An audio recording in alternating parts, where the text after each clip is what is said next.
The body of the cover letter consists of 1 to 3 brief paragraphs that provide evidence that you indeed have the qualifications that your thesis claims you possess. It's not necessary to reiterate your entire resume here. Instead, pull out 1 or 2 key examples to illustrate your qualifications. As an intern for Acme Environmental Consulting, I worked closely with lead scientists to assist 2 clients achieve Silver LEED certification. If possible, forecast how you might apply the skills gained in this example to the needs of the prospective employer. Here's an example. I believe this experience will allow me to better understand and therefore effectively assist GRN organizations' clients. A word about language usage. Now, I'm going to use some gross generalizations here, but it's not uncommon for college students, especially women and international students, to use passive language in cover letters and during interviews. By passive language, I mean language that comes across as unconfident, or worse yet, as apathetic toward your work. Here's an example. As the president of my campus's environmental club, I had to arrange a lot of outreach events. Being president also required that I have organizational skills and work well in a team. I also developed my communication skills through this position. As you can see, this statement has no glaring grammatical errors, but it sounds very tentative, as though the writer were uncertain of her abilities.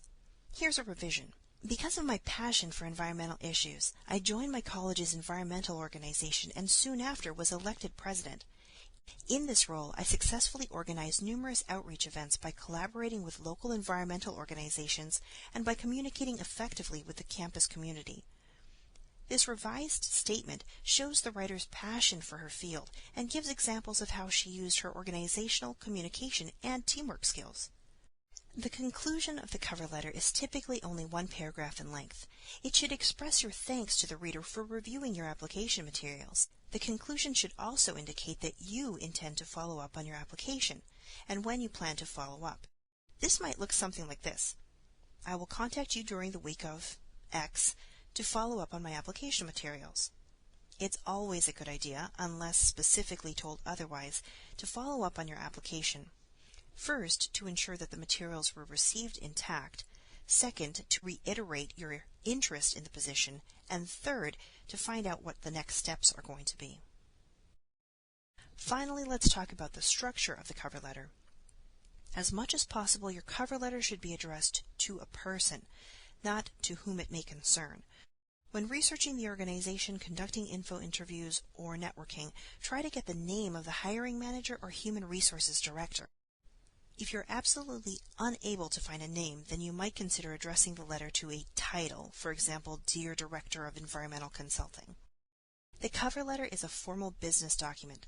Therefore, your salutation should also be formal. Use Dear Mr. or Ms. and end the salutation with a colon. If you're sending your resume as an attachment in an email, then simply cut and paste your cover letter from the salutation down to your name into the body of your email. Indicate either in the introduction or conclusion that your resume is attached, and of course don't forget to attach your resume. If you're uploading your resume to an employer's site, you may be given the option to include a cover letter, or be given a text box to submit comments. This would be a place to paste your cover letter. If you're submitting your resume on paper or are uploading both your resume and cover letter as PDF files, the cover letter structure will look a little bit different. The cover letter should be formatted as a formal business letter in block or modified block style. Your header, that is your contact information section, should be identical to your resumes. I'll provide a link to the resume headers video. Next, center the document vertically on the page.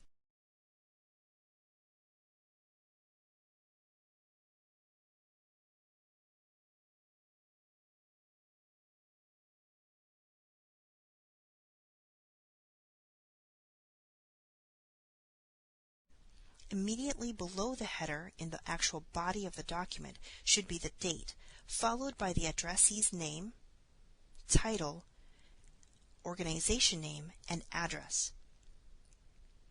The salutation and the rest of your cover letter would be next. After your conclusion, leave a space, then type your sincerely, followed by 4 spaces, then your typed name. When you print out the cover letter, remember to sign your name in blue ink in those 4 spaces. If you are saving the cover letter as a PDF file, you can eliminate the 4 spaces between the sincerely and your typed name. A printed cover letter should be printed on high-quality bond paper identical to what you're using for your resume. After signing, place your cover letter on top of the resume, then fold them accordion style so that the addressee's name appears at the top of the folded document. Here are some additional tips for printed or electronic cover letters. Use a font that's easy to read. I suggest going no smaller than 11-point font. Make sure there are no grammatical errors and that the language you use is professional. For example, no emoticons. I would even avoid the use of contractions. No matter how many times you have interacted with the addressee, address them using their formal salutation. Make sure you spell their name correctly and use their appropriate title. For example, Dr., Mr., or Ms. That concludes the cover letter video tutorial. As always, I welcome comments and questions, and be sure to check the Sweet Careers site for regular tips, tutorials, and advice.